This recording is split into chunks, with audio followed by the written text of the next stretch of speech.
סופה של שריפת הענק בכרמל לא נראה באופק. עוד ועוד בני אדם נאלצים לנטוש את בתיהם. תושבי עוספיה ובית אורן כבר פונו, כמו כן פונתה אוניברסיטת חיפה. בכלא דמון נמשך הליך הפינוי, ומשרדי הבריאות והגנת הסביבה פרסמו הודעה בה קראו לתושבי האזור שלא לצאת מבתיהם, בחשש שהם עלולים להיות חשופים לחומרים רעילים.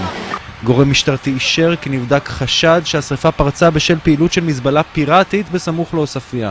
ראש עיריית חיפה יונה יהב אישר את הדברים ואמר כי זה היה עניין של זמן עד שיקרה אסון, זו הגרועה ביותר מכל השריפות שחווינו, הוא הוסיף.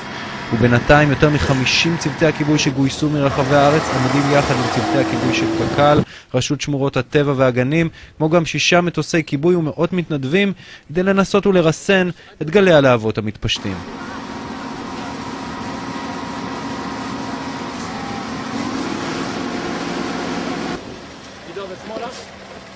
שוט שמאלה.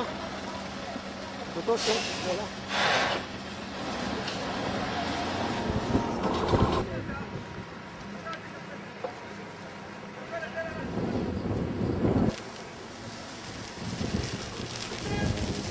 איפה שהכבאים וכל זה?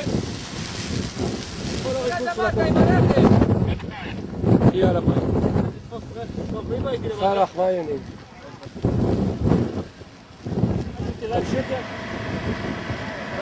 שלי כזה כאורן רק שתביא לי בעיר למה אני מפגר? רגע מסיכת אבח תיזהרו זה הולך ליפול העץ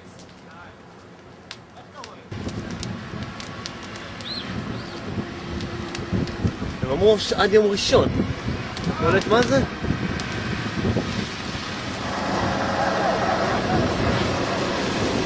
גידור ושמאלה, ושוט שמאלה, אותו שוט שמאלה.